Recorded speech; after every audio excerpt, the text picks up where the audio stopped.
Sign क्या करना है, पहला काम है साइन ऑक्सीडेशन स्टेट। अब इसमें ऑक्सीडेशन स्टेट से साइन करनी है तो पहला रूल क्या कहता है कि फ्री एलिमेंट की ऑक्सीडेशन स्टेट क्या होती है, कर लिया पुट जीरो। अब आ जाओ नेक्स्ट, अब आ जाओ कंपाउंड्स में। अगर हम कंपाउंड्स या मॉलिक्यूल्स को देखें तो वहां ऑक्सीडेशन स्टेट से इस तरह असाइन करनी है कि उनका सम जब आप करें तो वो कितना बने आपके पास है, जीरो के बराबर बने। तो चले हम स्टार्ट करते हैं इसको, द ऑक्सीडेशन स्टेट ऑफ। अब इस बात का ख्याल रखना है, आप लोग यहाँ पर बड़ी जो है ना मिस्टेक कर लेते हो। ये आपके पास HNO3 है जिसके ऊपर चार्ज क्या है, जीरो है। तो अब ऑक्सीजन की ऑक्सीडेशन स्टेट -2 होती है, यहाँ पर आप लोग -6 पुट कर लेते हो। -2 मल्टीप्लाई बाई 3 दैट मेक्स -6। अब हाइड्रोजन की ऑक्सीजन स्टेट क्या है, +1 करें। ये आप हाइड्रोजन 2 देख के +2 नहीं होगा, ये हाइड्रोजन की ऑक्सीडेशन स्टेट +1 है, तो नाइट्रोजन की क्या होनी चाहिए, +5।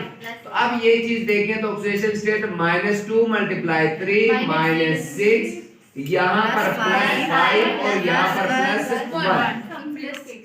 अब आते हैं अगला H2S की तरफ। The oxidation state of sulphur is -2, तो हाइड्रोजन की +1 मल्टीप्लाई बाई 2 +2।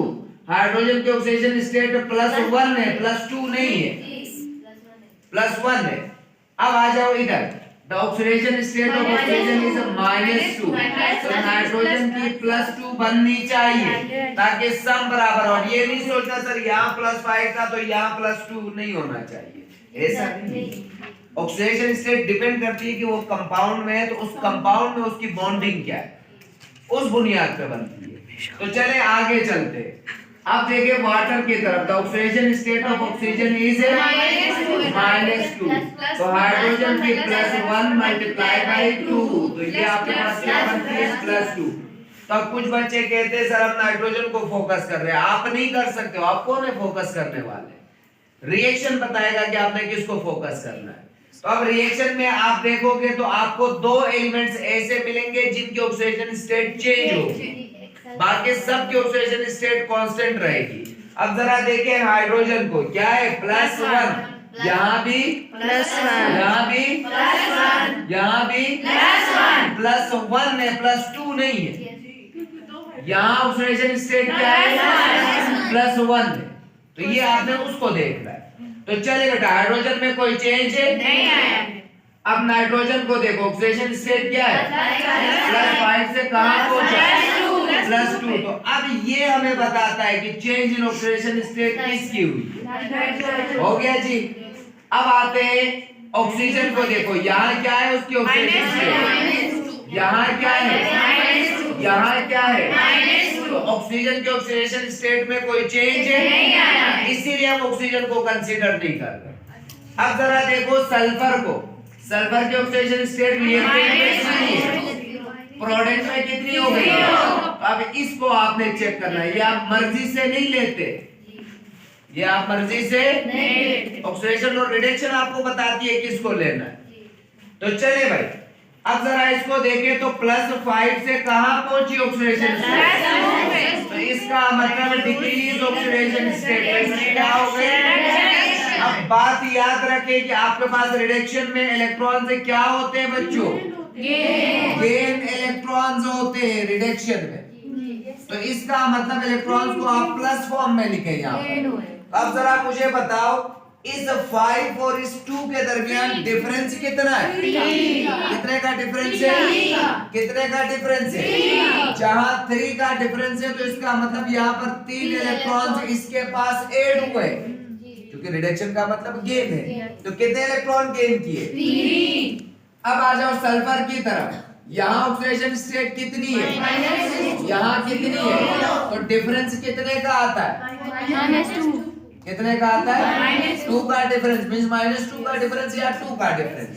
तो अब 2 के डिफरेंस का मतलब यहाँ पर तो मुझे पता है कि भाई ये क्या हो गई है, -2 से 0 में गए तो इसका मतलब इसकी ऑक्सीडेशन हुई है, क्या हुई है, ऑक्सीडेशन। तो ऑक्सीडेशन मतलब क्या है बच्चों, लॉस ऑफ इलेक्ट्रॉन्स है, क्या है, लॉस ऑफ इलेक्ट्रॉन्स। तो अब लॉस ऑफ इलेक्ट्रॉन से कितने हुए डिफरेंस आपने देखा, तो कितने का डिफरेंस है, 2 का डिफरेंस है, तो इसका मतलब 2 इलेक्ट्रॉन लॉस हुए। तो लॉस के लिए हम क्या लगा देते हैं, माइनस लगा देते हैं। अब जरा देखिए, आपको पता चला कि आपके इलेक्ट्रॉन्स लॉस 2 है और गेन कितने हैं। अब इन इलेक्ट्रॉन्स को, लॉस और गेन के इलेक्ट्रॉन्स को इक्वलाइज करो, तो उसके लिए आपने मल्टीप्लाई करना है किसी नंबर से। तो लेट सपोज मैं कर देता हूं, इसको मल्टीप्लाई बाय 2 कर लेता हूं, इसको मल्टीप्लाई बाय 3 कर लेता हूं। तो 3 2 जा 6 इलेक्ट्रॉन्स और 3 जा 6 इलेक्ट्रॉन्स। तो अब इलेक्ट्रॉन्स लॉस और गेन क्या हो गए, क्या हो गए। अब जिस नंबर से आपने मल्टीप्लाई किया उसे कोएफिशिएंट बना। तो ये देखे भाई, इस 2 को इधर कोएफिशिएंट बनाना है और अपना ब्रिज देख के करो। जब आप इसकी बात करो तो इससे आपका कोई ताल्लुक नहीं, आपने इन दोनों को लेना है। अब इस ब्रिज पे आ जाओ, तो किससे मल्टीप्लाई किया, तो इसको कोएफिशिएंट बनाओ 3 एंड इधर भी 3 आ गया, हो गया जी। अब इन नंबर्स को आपने छेड़ना नहीं है, इन नंबर्स को छेड़ना नहीं है। अब आ जाओ बाकी देखो, फिर इंस्पेक्शन मेथड के जरिए बाकी इक्वेशन बैलेंस करो। तो अब जरा देखो, ऑक्सीजन कितने मेरे पास यहाँ पर 2, यहाँ 1 होता है, तो 2 1 जा 2 इधर आ गए और यहाँ 1 है, तो इधर भी 1 है तो 3 है। इधर आ जाओ तो कितने हैं, 3 2 जा 6 है, तो इधर 6 है, इधर कितने हैं आपके पास 2 है। तो यहाँ अगर मैं 4 करूं तो क्या मेरे ऑक्सीजन 6 नहीं हो गए, 4 ऑक्सीजन इधर आ गए और 2 ऑक्सीजन, तो कितने हो गए, 6 हो गए। 4 एंड 2 6, तो यहाँ पर 3 2 जा 6। अब आते हैं हाइड्रोजन की तरफ, तो हाइड्रोजन कितने हो गए, 4 2 जा 8। सब्सक्रिप्ट और कोएफिशिएंट आपस में मल्टीप्लाई हुआ करते हैं। अब आ जाओ आगे, तो यहाँ कितने हो गए, 3 2 जा 6 एंड, तो यहाँ 1 है तो 2 1 जा, तो 8 और 8 क्या हो गए, तो ये आपके पास क्या हो गया, this is balance chemical equation. तो चल